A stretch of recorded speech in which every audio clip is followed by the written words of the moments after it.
Au, hati-hati dong. Sakit. Awas, jangan telat nyabut ya. Sebelum lanjut ke dalam ceritanya, seperti biasa absen dulu di komentar ya. Dari daerah mana kamu berasal? Dan jam berapa kamu nonton video ini? Oke, kita langsung saja mulai ke cerita lengkapnya. Ibu Evi dikenal sebagai sosok lurah yang tegas sekaligus disegani di desanya. Usianya sudah menginjak 45 tahun. 5 tahun lalu suaminya meninggal karena sakit. Meninggalkan dirinya seorang diri bersama tanggung jawab besar. Memimpin desa dan mengurus usaha keluarga. Dari luar, Ibu Evi terlihat kuat. Ia jarang menunjukkan rasa lemah, apalagi di depan warganya. Namun jauh di dalam hati ada ruang kosong yang tak pernah ia isi. Malam-malam panjang terasa sepi dan tidak ada lagi teman bicara ketika pulang ke rumah. Suatu hari, desa yang dipimpinnya kedatangan rombongan mahasiswa KKN dari universitas di kota. Mereka berjumlah lebih dari 10 orang. Sebagai lurah, tentu Ibu Evi menyambut dengan ramah. Ia bahkan ikut menemani mereka berkeliling desa, memperkenalkan program-program yang bisa mereka kerjakan.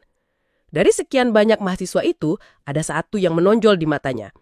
Namanya Roni, 22 tahun.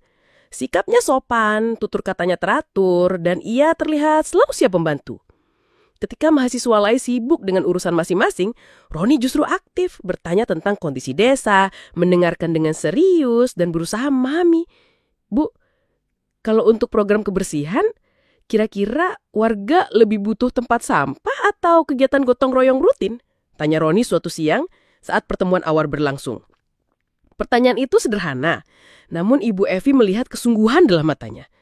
Ia menjawab sambil tersenyum. Kalau gotong royong, desa kita sudah biasa. Mungkin yang lebih penting adalah bagaimana mengubah kebiasaan warganya. Jadi kalau ada edukasi atau penyuluhan, itu lebih bermanfaat. Roni mengangguk serius, mencatat kata-kata itu. Dari sikapnya terlihat jelas bahwa ia berbeda dengan teman-temannya. Hari-hari berikutnya, interaksi mereka semakin sering. Roni beberapa kali mendatangi kantor lurah untuk menanyakan hal-hal kecil. Mulai dari data warga, jadwal kegiatan, sampai urusan yang sebetulnya bisa ia tanyakan pada perangkat desa lain. Namun Ibu Evi tidak keberatan. Justru ia merasa senang ada anak muda yang peduli dan mau belajar. Maaf Bu, saya sering merepotkan, ucap Roni suatu sore ketika mereka selesai berdiskusi. Ibu Evi tersenyum ringan. Tidak apa, Roni. Justru saya senang ada mahasiswa yang betul-betul mau memperhatikan desa ini. Banyak yang datang hanya formalitas, tapi kamu berbeda. Ucapan itu membuat wajah Roni memerah. Ia menunduk lalu buru-buru pamit. Ibu Evi hanya tersenyum melihat sikap polos itu. Hari berganti hingga akhirnya sebuah ide muncul. Ibu Evi merasa terbantu dengan kehadiran Roni. Ia mulai berpikir untuk menawarkan sesuatu yang lebih. Suatu siang, setelah rapat singkat di balai desa, ia memanggil Roni untuk bicara empat mata. Roni, boleh saya tanya sesuatu? Tentu Bu, silahkan. Saya lihat kamu rajin dan bisa dipercaya. Kalau kamu tidak keberatan, maukah kamu membantu saya sebagai asisten pribadi? Tidak banyak, hanya urusan administrasi, antar jemput, dan kadang menemani ke acara dinas. Saya pikir ini juga bisa menambah pengalamanmu. Roni terdiam sejenak. Ia tidak menduga tawaran itu datang begitu cepat. Asisten pribadi, Bu? Tanyanya memastikan. Ya, tentu dengan imbalan. Anggap saja sebagai pekerjaan sampingan. Saya tahu mahasiswa sering butuh tambahan biaya. Wajah Roni berubah. Kali ini matanya berbinar. Kalau begitu, saya sangat berterima kasih, Bu. Kebetulan memang saya ingin meringankan beban orang tua. Saya akan berusaha sebaik mungkin. Ibu Evi mengangguk, merasa lega mendengar jawaban itu. Ada rasa hangat di dadanya. Bukan hanya karena urusan pekerjaan terbantu, tapi juga karena kini ia punya seseorang yang bisa ia andalkan. Sejak hari itu, hubungan mereka mulai terjalin lebih dekat. Awalnya tampak wajar, murni antara seorang lurah yang sibuk dan seorang mahasiswa yang ingin membantu. Namun tanpa disadari, benih kecil telah tertanam di antara mereka. Bukan benih yang mencolok, melainkan rasa nyaman yang tumbuh perlahan. Malam itu ketika Ibu Evi pulang ke rumahnya yang sepi, ia sempat duduk di teras sambil mengingat kembali percakapan siang tadi. Ada senyum tipis di wajahnya. Senyum yang sudah lama hilang sejak kepergian suaminya. Hari-hari setelah Roni resmi menjadi asisten pribadi berjalan lebih sibuk bagi Ibu Evi, tapi terasa lebih ringan. Setiap pagi, Roni datang menjemput dengan motor tuanya. Kadang, ia menunggu di depan rumah lurah. Kadang langsung ke kantor sesuai arahan. Sejak itu, hampir setiap aktivitas Ibu Evi ditemani olehnya. Warga desa tentu melihat perubahan itu. Roni yang tadinya hanya dikenal sebagai mahasiswa KKN, kini sering terlihat berada di samping Ibu Lurah. Namun di mata keduanya, semua itu masih wajar. Bagi Ibu Evi, kehadiran Roni memberi ketenangan. Bagi Roni, pekerjaan itu membantu keuangan kuliah sekaligus memberinya pengalaman baru. Suatu sore, setelah urusan kantor selesai, Ibu Evi meminta Roni singgah ke rumah. Roni, mampir dulu, ada beberapa dokumen yang perlu kita rapikan. Kalau di kantor biasanya banyak gangguan. Roni mengangguk. Baik, Bu. Di rumah itu suasana terasa lebih santai. Roni duduk di ruang tamu, menunggu Ibu Evi membawa map berisi dokumen. Tak lama, mereka mulai bekerja bersama. Obrolan yang awalnya soal administrasi perlahan melebar ke hal-hal pribadi. Orang tua kamu tinggal di mana, Roni? Tanya Ibu Evi sambil merapikan kertas. Di kampung sebelah, Bu. Ayah hanya buruh tani. Ibu jualan kecil-kecilan di rumah. Karena itu, saya harus pintar-pintar mengatur uang kuliah. Jawab Roni dengan jujur. Ibu Evi menatapnya sekilas, lalu tersenyum tipis. Saya kagum. Jarang anak muda mau terbuka soal kesulitan. Kamu beruntung masih punya orang tua. Ia berhenti sejenak, menarik nafas. Saya sudah sendiri sejak 5 tahun lalu. Roni terdiam, mencoba menghargai suasana. Maaf, Bu, saya tidak tahu. Tidak apa-apa. Hidup memang harus terus berjalan. Sejak percakapan itu, ada jarak emosional yang mulai berkurang. Ibu Evi merasa lebih nyaman bercerita. Sedangkan Roni mulai memandangnya bukan hanya sebagai atasan dan bawahan, tapi juga sebagai seorang wanita yang kesepian. Hari-hari berikutnya, kebersamaan mereka semakin intens. Roni bukan sekedar mengantar jemput, tapi juga sering menemani Ibu Evi makan siang di kantor. Kadang mereka duduk di teras rumah sore hari, hanya ditemani secangkir kopi dan suara burung yang kembali ke sarang. Roni, kamu suka kopi hitam atau manis? Tanya Ibu Evi sambil menuangkan air panas ke cangkir. Hitam saja, Bu, biar tidak cepat ngantuk kalau malam belajar. Jawab Roni sambil tertawa kecil. Kalau begitu kita sama. Sejak dulu saya lebih suka kopi hitam. Obrolan sederhana itu terasa hangat. Sesuatu yang dulu jarang Ibu Evi rasakan, kini kembali hadir. Ia menemukan teman bicara, meski usianya terpaut jauh. Namun, di balik semua itu, ada perasaan yang mulai tumbuh pelan-pelan. Bagi Ibu Evi, perhatian kecil dari Roni mengingatkannya pada masa-masa ketika suaminya masih ada. Saat ada yang menanyakan kabar, saat ada yang bersedia mendengarkan cerita sederhana. Perasaan itu menimbulkan kegelisahan, karena ia sadar bahwa hubungannya dengan Roni seharusnya sebatas atasan dan bawahan. Suatu hari, setelah selesai menghadiri acara Deksa, Ibu Evi duduk di mobil dinas yang dikemudikan Roni. Perjalanan pulang terasa hening. Hanya suara mesin yang terdengar. Tiba-tiba, Ibu Evi berkata pelan, Roni, kamu tidak merasa lelah selalu bersama saya? Roni menoleh sebentar, lalu kembali fokus ke jalan. Tidak, Bu. Malah saya bersyukur. Saya banyak belajar, tidak hanya soal pekerjaan, tapi juga tentang kehidupan. Jawaban itu membuat dada Ibu Evi terasa hangat. Ia menatap keluar jendela, mencoba menyembunyikan senyum yang tiba-tiba muncul. Sejak saat itu, rasa nyaman di antara mereka semakin jelas. Meski tidak pernah diucapkan, kedekatan itu perlahan melampaui sekedar hubungan kerja. Dan di lubuk hati yang paling dalam, Ibu Evi mulai sadar bahwa ada sesuatu yang tidak bisa ia kendalikan. Sore itu, langit tampak mendung ketika Roni mengantar Ibu Evi pulang dari kantor kelurahan. Udara lembab, angin berhembus agak kencang. Beberapa menit setelah mereka sampai di halaman rumah, hujan deras tiba-tiba mengguyur. Wah, Deras sekali, ujar Roni sambil memandang keluar pagar. Ibu Evi mengangguk. Sepertinya tidak akan reda cepat. Masuk saja dulu, Roni, daripada basah kuyup di luar. Roni ragu sejenak, tapi kemudian menurut. Ia melepas sepatunya di teras, lalu masuk ke ruang tamu. Hujan mengguyur semakin deras, suara air menabrak genteng terdengar jelas. Ibu Evi membawa 2 cangkir teh hangat, lalu duduk di kursi berhadapan dengan Roni. Suasana hening sejenak, hanya suara hujan yang mendominasi. Roni, ucap Ibu Evi akhirnya. Saya jarang punya kesempatan duduk santai seperti ini. Biasanya pulang kantor langsung merasa sepi. Rumah ini terlalu besar kalau ditempati sendirian. Roni menatapnya dengan hormat. Ibu pasti sering merasa sendiri ya? Pertanyaan itu membuat Ibu Evi terdiam sebentar.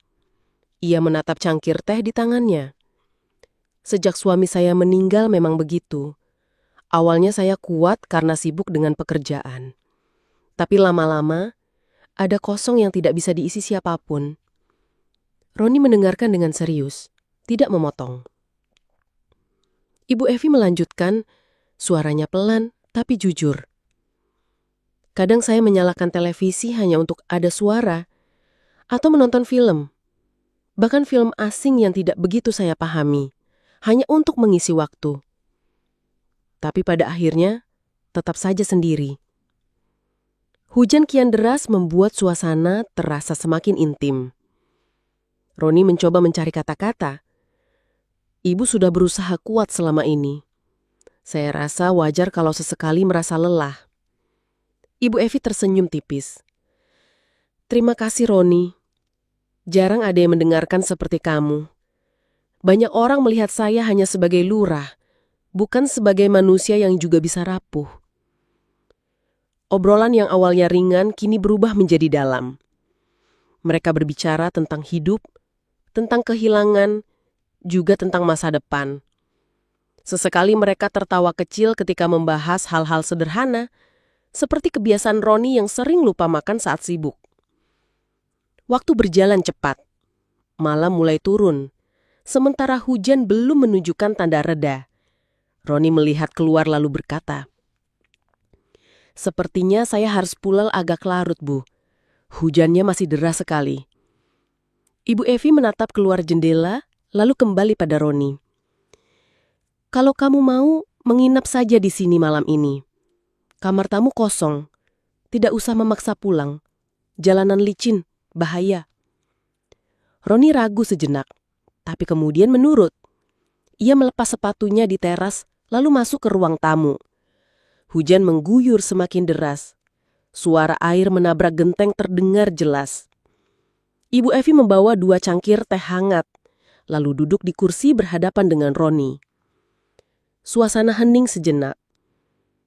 Hanya suara hujan yang mendominasi. Roni, ucap Ibu Evi akhirnya.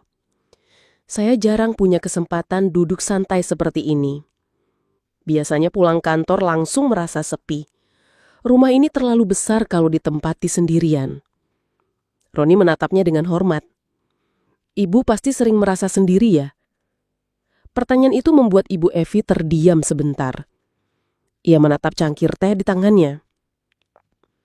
Sejak suami saya meninggal memang begitu. Awalnya saya kuat karena sibuk dengan pekerjaan. Tapi lama-lama ada kosong yang tidak bisa diisi siapapun. Roni mendengarkan dengan serius, tidak memotong. Ibu Evi melanjutkan, suaranya pelan tapi jujur.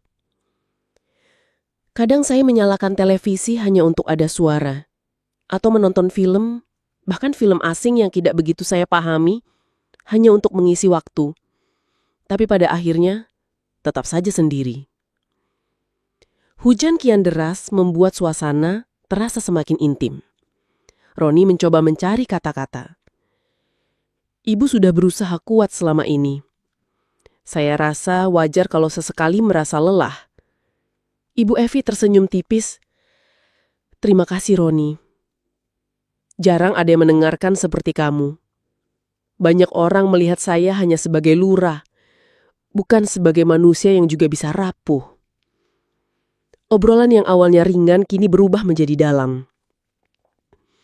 Mereka berbicara tentang hidup, tentang kehilangan, juga tentang masa depan. Sesekali mereka tertawa kecil ketika membahas hal-hal sederhana seperti kebiasaan Roni yang sering lupa makan saat sibuk. Waktu berjalan cepat. Malam mulai turun, sementara hujan belum menunjukkan tanda reda. Roni melihat keluar lalu berkata, "Sepertinya saya harus pulang agak larut, Bu. Hujannya masih deras sekali."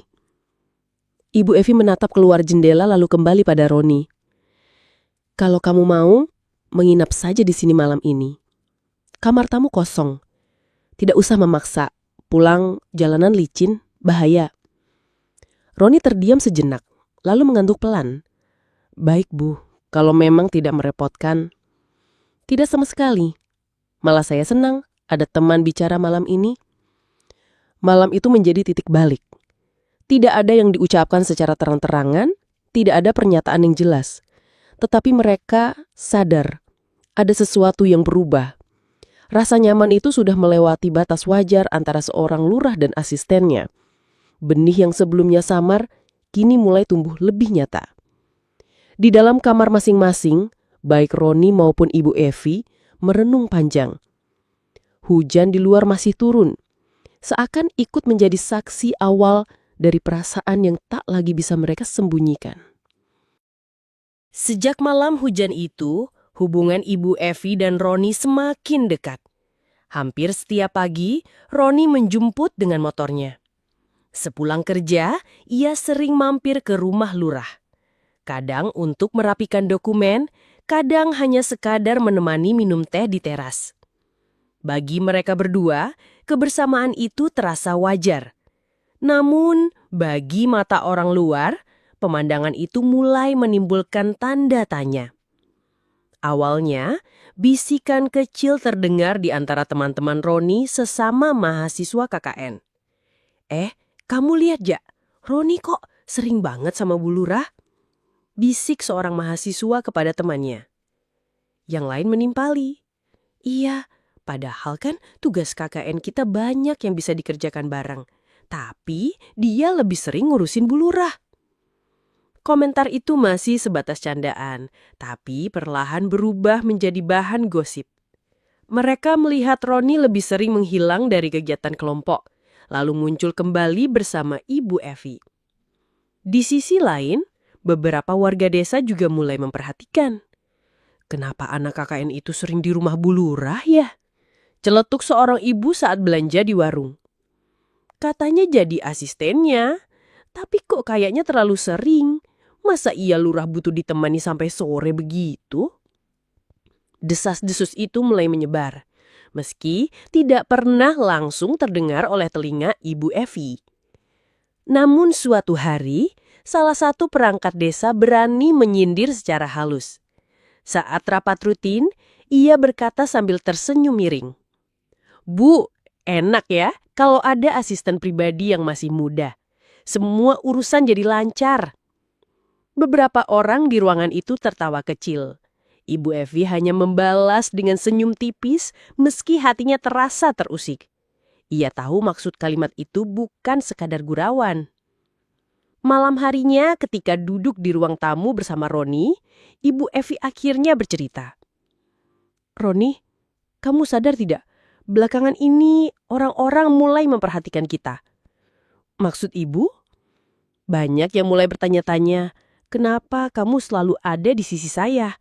Saya tahu kita tidak melakukan hal yang salah, tapi lidah orang kadang lebih tajam daripada apapun." Roni terdiam, lalu menunduk. "Saya juga sempat dengar, Bu. Beberapa teman KKN suka bercanda soal saya dan ibu. Saya tidak tahu harus bagaimana." Ibu Evi menarik napas panjang. "Inilah risikonya, Roni. Saya seorang lurah. Kamu mahasiswa. Jarak usia kita juga jauh. Wajar kalau orang melihat aneh. Kalau ibu merasa terganggu, saya bisa mengurangi waktu di sini," ujar Roni hati-hati. Ibu Evi menatapnya lama lalu menggeleng pelan. "Tidak, saya justru merasa terbantu dengan kehadiranmu. Hanya saja kita harus lebih hati-hati. Obrolan itu meninggalkan rasa campur aduk. Mereka sadar hubungan yang terjalin sudah lebih dari sekadar urusan pekerjaan, tapi tidak ada keberanian untuk mengakuinya.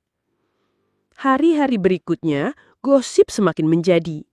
Beberapa mahasiswa KKN sengaja menghindari Roni, menganggapnya terlalu sibuk dengan urusan pribadi. Di desa, bisik-bisik terdengar makin keras. Suatu sore, ketika Roni sedang menurunkan berkas dari motor di halaman kantor kelurahan, seorang warga mendekat sambil bercanda sinis. "Wah, rajin sekali, Mas. Sepertinya Bu Lurah tidak bisa kemana-mana tanpa kamu ya?" Roni hanya tersenyum kaku. Namanya juga membantu, Pak. Namun dalam hati ia merasa resah. Kata-kata orang mulai terasa seperti tuduhan. Malam itu, Roni kembali duduk bersama Ibu Evi. Mereka sama-sama diam cukup lama sebelum akhirnya Roni angkat bicara. "Roni, jujur saja, saya mulai merasa bersalah. Bukan karena kita melakukan hal yang keliru, tapi karena pandangan orang. Saya takut membuat nama baik Ibu tercemar." Ibu Evi menatapnya dalam-dalam. "Kamu tidak salah, Roni. Yang salah adalah orang yang suka berprasangka. Tapi saya juga tidak bisa menutup mata. Gosip bisa merusak apa saja." Keduanya terdiam. Suasana hening, hanya jangkrik malam terdengar dari luar. Perlahan Ibu Evi berkata, "Yang terpenting, jangan sampai kita goyah hanya karena omongan orang. Kita tahu apa yang sebenarnya terjadi." Roni mengangguk pelan, meski hatinya masih penuh kegelisahan. Sejak malam itu, mereka semakin sadar bahwa hubungan ini tidak lagi bisa dilihat sebagai hal biasa. Ada rahasia yang perlahan terbongkar dan mereka tidak tahu sampai kapan bisa bertahan dari sorotan banyak mata. Seiring berjalannya waktu, gosip yang beredar semakin liar. Awalnya hanya bisik-bisik kecil, kini berubah jadi omongan terbuka. Beberapa warga tidak segan melontarkan komentar sinis. Sementara teman-teman Roni di KKN mulai menjaga jarak. Suatu pagi, ketika Roni menjemput Ibu Evi ke kantor, dua perangkat desa yang sedang berdiri di halaman sempat berbisik sambil tersenyum miring. "Itu dia, pengawal setia Bu Lurah datang lagi," ujar salah satunya. Yang lain menimpali. "Iya, kayak bayangan. Kemana Bu Lurah pergi, dia pasti ada." Roni mendengarnya. Meski mereka tidak bermaksud langsung menegur. Ia hanya pura-pura tidak peduli. Tapi hatinya terasa panas. Saat perjalanan, ia lebih banyak diam. Membuat Ibu Evi menyadarinya. "Kamu kenapa, Roni? Biasanya banyak cerita?" tanya Ibu Evi sambil melirik. Roni menarik nafas panjang. "Saya dengar mereka membicarakan saya lagi, Bu. Rasanya tidak enak. Seakan-akan saya hanya menempel karena ada maunya." Ibu Evi terdiam sejenak, lalu berkata pelan, "Biarkan saja. Orang selalu punya mulut. Kalau kita sibuk menanggapi, tidak akan ada habisnya." Meski begitu, kata-kata itu tidak sepenuhnya menenangkan hati Roni. Malam harinya, ia bahkan sulit tidur, memikirkan betapa nama Ibu Evi bisa tercemar karena kedekatannya dengan dirinya. Sementara itu, tekanan juga datang dari sisi lain. Beberapa mahasiswa KKN mulai terang-terangan menyindir. Saat rapat kelompok, seorang temannya berkata, "Kalau soal kegiatan desa, mungkin Roni yang lebih tahu. Kan tiap hari sama Bu Lurah." Suasana sempat hening.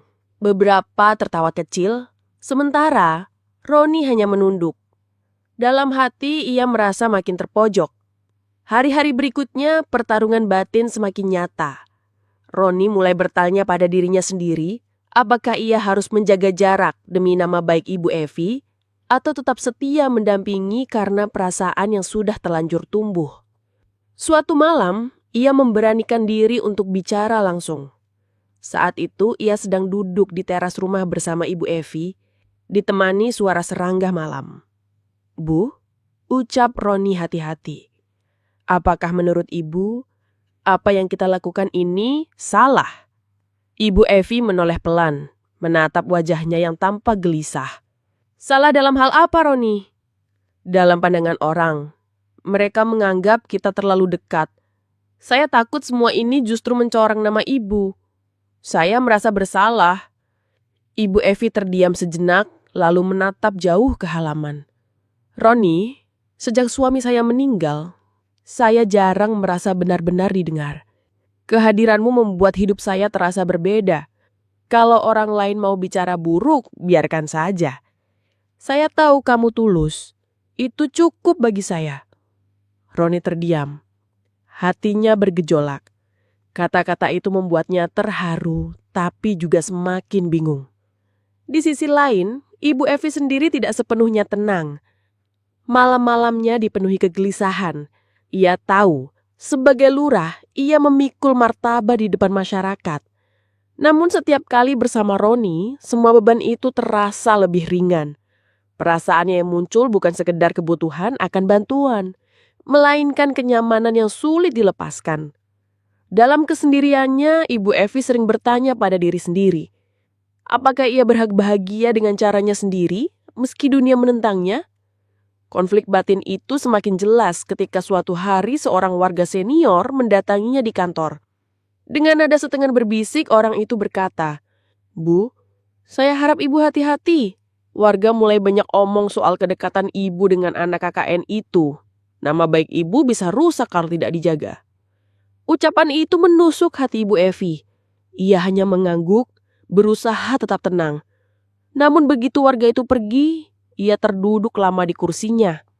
Kata-kata itu mengingatkannya pada kenyataan pahit. Posisinya sebagai lurah membuat setiap langkah selalu diawasi. Malam itu ia kembali berbicara dengan Roni. "Kamu harus tahu, Roni, situasi ini tidak mudah. Saya sering berpikir mungkin kita memang tidak seharusnya terlalu dekat." Roni langsung menatapnya, wajahnya penuh kegelisahan. "Tapi Bu, saya tidak bisa berpura-pura seolah semua ini hanya pekerjaan. Saya benar-benar peduli pada ibu." Keduanya terdiam. Ada perasaan yang tidak bisa diucapkan. Ada keraguan yang sulit diputuskan. Malam itu mereka sama-sama menyadari satu hal. Bahwa gosip orang bukan hanya suara kosong, tapi sudah menjadi ujian berat bagi hubungan mereka. Dan di dalam hati, masing-masing berjuang antara akal sehat dan perasaan yang semakin sulit dikendalikan. Waktu berjalan cepat. Masa KKN akhirnya berakhir. Mahasiswa satu persatu berpamitan, membawa pulang cerita dan pengalaman dari desa itu. Bagi kebanyakan orang, perpisahan hanya sebatas formalitas. Tapi bagi Roni dan Ibu Evi, itu terasa berbeda. Hari terakhir KKN, acara penutupan diadakan di balai desa. Roni tampak sibuk membantu persiapan, sementara matanya sesekali mencari sosok Ibu Evi. Ketika acara usai dan semua mahasiswa bersalaman, ia menunduk hormat. "Terima kasih banyak, Bu, sudah membimbing kami." Ibu Evi tersenyum, berusaha tetap profesional di depan orang banyak. "Sama-sama, Roni. Semoga ilmu dan pengalaman di sini bermanfaat." Namun, di balik senyum itu, hatinya terasa berat. Setelah acara selesai dan semua orang pulang, Ibu Evi sempat memanggil Roni ke kantor lurah. "Roni," ucapnya pelan. "Meskipun KKN sudah selesai, tawaran saya tetap berlaku. Kalau kamu masih mau, tetaplah jadi asisten pribadi saya. Saya masih membutuhkan bantuanmu." Roni menatapnya dengan lega. "Saya senang sekali, Bu. Kalau memang tidak merepotkan, saya akan terus membantu." Sejak itu, meski status KKN berakhir, kebersamaan mereka tetap berlanjut.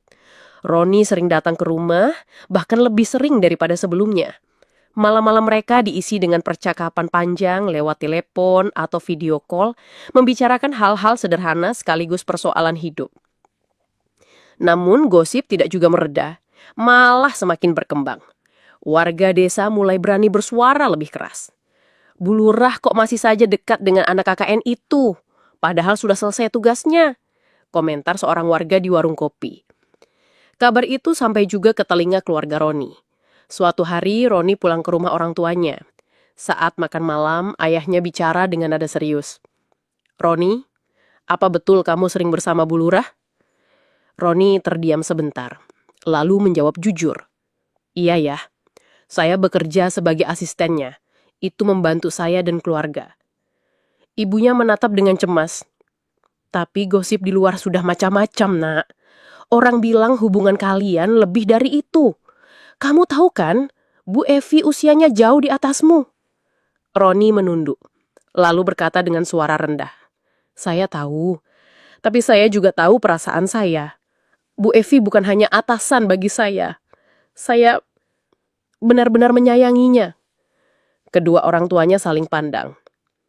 Sang ayah menegakkan tubuhnya. Roni, kamu harus berpikir panjang. Usia, status, pandangan masyarakat, semua itu nyata. Jangan hanya ikut perasaan. Kata-kata itu membebani pikiran Roni. Namun, ia tetap datang ke rumah Ibu Evi malam itu. Saat duduk di ruang tamu, wajahnya tampak murung. Kamu kenapa? Tanya Ibu Evi. Ia menghela nafas. Orang tua saya menolak hubungan ini, Bu. Mereka khawatir dengan perbedaan umur dan semua gosip yang beredar. Ibu Evi terdiam. Hatinya perih mendengar itu, meskipun sudah bisa ia duga. Ia lalu berkata dengan suara tenang. Saya mengerti. Mereka orang tua, pasti ingin yang terbaik untukmu. Tapi saya tidak ingin kehilangan ibu. Lanjutnya dengan suara tegas. Saya serius. Kalau ibu juga serius, kita harus tunjukkan pada mereka. Ibu Evi menatapnya dalam-dalam. Ia tahu, ini bukan keputusan mudah. Namun ia juga sadar bahwa perasaan yang tumbuh tidak bisa diputar kembali. Dengan suara mantap, ia berkata, kalau begitu, biarkan sayalah yang melangkah lebih dulu. Saya akan datang ke rumah orang tuamu. Saya akan buktikan keseriusan saya. Beberapa hari kemudian, Ibu Evi benar-benar mendatangi keluarga Roni. Dengan penuh keyakinan, ia menyampaikan niatnya. Saya tahu perbedaan usia kami jauh. Saya tahu masyarakat mungkin mencibir. Tapi saya sungguh mencintai Roni. Dan saya ingin melanjutkan hidup bersama dia. Orang tua Roni sempat terkejut. Sang ayah menggiling pelan. Bu Evi, saya menghormati ibu. Tapi hubungan ini terlalu sulit. Bagaimana nanti pandangan orang? Bagaimana masa depan anak saya? Namun Ibu Evi tidak mundur. Saya tidak minta apa-apa dari Roni, selain kesetiaannya. Saya punya usaha, saya bisa menjamin kehidupan kami. Yang saya minta hanya restu. Pertemuan itu berakhir tanpa jawaban pasti. Orang tua Roni tetap keberatan, namun mereka melihat kesungguhan Ibu Evi. Sejak malam itu hubungan keduanya memasuki tahap baru. Perjuangan melawan keraguan keluarga dan stigma masyarakat. Hari-hari setelah pertemuan dengan orang tua Roni terasa penuh ketegangan. Mereka tidak langsung memberi restu, tapi tidak juga menolak secara keras. Roni tahu keluarganya masih butuh waktu untuk menerima. Sementara itu, gosip di masyarakat semakin ramai. Ada yang sinis, ada yang hanya penasaran, bahkan ada yang terang-terangan menyindir di depan umum. Namun, Ibu Evi tidak goyah. Justru ia semakin mantap melangkah. Suatu sore, ketika Roni datang ke rumah, Ibu Evi berbicara dengan tenang, namun tegas. Roni, katanya, hidup ini tidak bisa kita habiskan dengan menunggu semua orang setuju. Kalau kita serius, mari kita wujudkan. Saya ingin kita menikah. Roni menatapnya lekat-lekat, terdiam beberapa saat sebelum menjawab. Kalau itu juga keinginan ibu, saya siap. Tapi bagaimana dengan orang tua saya? Kita yakinkan mereka pelan-pelan, jawab Ibu Evi. Buktikan kalau ini bukan sekedar perasaan sesaat. Saya akan melakukan apa saja untuk menunjukkan kesungguhan saya.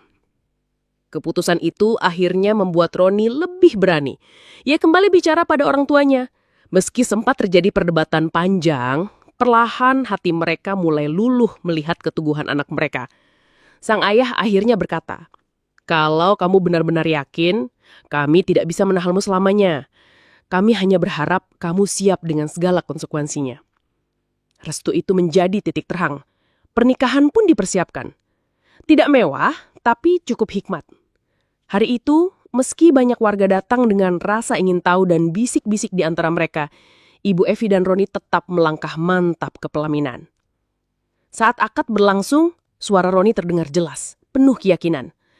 Ibu Evi menunduk, matanya berkaca-kaca. Semua cibiran dan gosip seakan hilang saat janji suci itu terucap. Mereka resmi menjadi suami istri.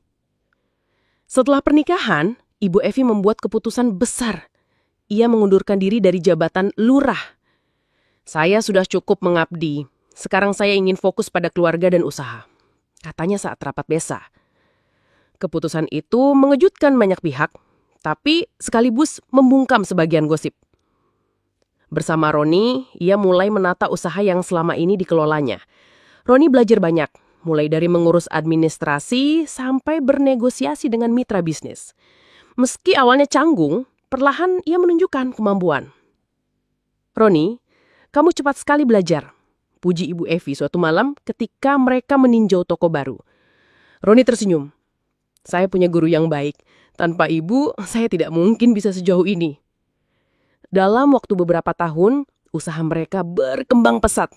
Dari satu toko menjadi beberapa cabang. Roni yang dulu hanya mahasiswa biasa, kini dikenal sebagai pengusaha muda yang sukses. Masyarakat yang dulu mencibir, perlahan berubah pandangan. Mereka mulai menghormati pasangan ini, apalagi setelah melihat bagaimana keduanya saling melengkapi. Ibu Evi dengan pengalamannya, Roni dengan energinya yang masih muda. Tetapi di balik semua itu, yang paling penting bagi mereka bukanlah pengakuan orang lain, melainkan kehidupan rumah tangga yang mereka bangun bersama. Mereka menemukan kebahagiaan sederhana, sarapan berdua, berdiskusi tentang rencana usaha, atau sekedar duduk di teras rumah sambil menikmati sore. Suatu hari, ketika mereka sedang berbincang santai, Ibu Evi berkata pelan, "Kamu tahu, dulu saya sempat ragu, takut semua ini hanya akan membawa luka. Tapi ternyata keputusan memilih kamu adalah hal terbaik dalam hidup saya." Roni menggenggam tangannya erat. "Saya juga sama, Bu. Saya tidak peduli apa kata orang. Yang penting, kita saling menjaga sampai akhir." Perjalanan mereka membuktikan bahwa cinta tidak mengenal batas usia atau status. Meskipun awalnya penuh tantangan, mereka berhasil menjawab semua cibiran dengan kesungguhan dan kerja keras. Kini kisah mereka menjadi bukti bahwa keberanian untuk memilih jalan sendiri bisa mengalahkan stigma dan keraguan. Bagi Ibu Evi dan Roni, cinta bukan hanya soal perasaan, tapi juga soal keberanian, komitmen, dan pembuktian.